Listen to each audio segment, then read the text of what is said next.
கல்விக் கொள்கையை மத்திய அரசு முன்வைத்திருக்கிறது.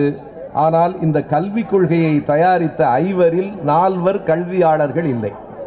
கல்வியாளர்களே இல்லாமல் கல்விக் கொள்கை தயாரிக்கப்பட்டிருக்கிறது. 1.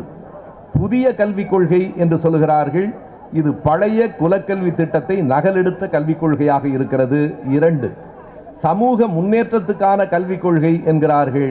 சமூக நீதிக்கு எதிரான கல்விக் கொள்கையை தந்திருக்கிறார்கள்.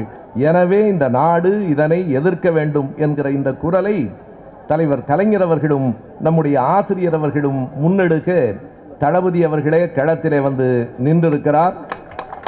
நண்பர்களே, மத்திய அரசு ஒன்றை முடிவு செய்து பணியாற்றுகிறது.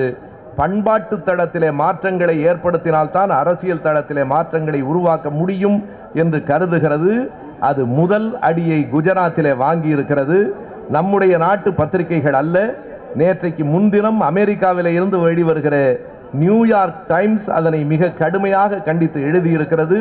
இன்று காலையிலே வந்திருக்கிற, நான் விளக்கி சொல்ல நேரமில்லை, இன்று காலையிலே வந்திருக்கிற இந்து நாளேட்டில் எழுத்தாளர் மருதன் எழுதியிருக்கிற கட்டுரையை அத்தனை பேரும் கண்டிப்பாக படியுங்கள். அது குஜராத்தை சொல்லுகிறது. இந்தியா முழுவதற்கும் எதிரான கொள்கையாக இந்த புதிய கல்விக் கொள்கை வந்திருக்கிறது.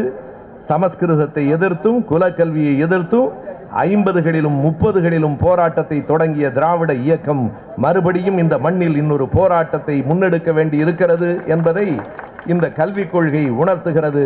என்றைக்கும் எப்போதும் போராட்டத்திற்கு நாம் தயங்க மாட்டோம். களத்திற்கு தயார். மத்திய அரசு மாற்றுகிற வரை நாம் நிலைகுலையாமல் போராடுவோம். வாய்ப்புக்கு நன்றி. வணக்கம். தடுப்போம் தடுப்போம் புதிய கல்விக் கொள்கையை தடுப்போம் தடுப்போம் விடமாட்டோம் விடமாட்டோம் தமிழகத்திற்குள் நுழைய விடமாட்டோம்.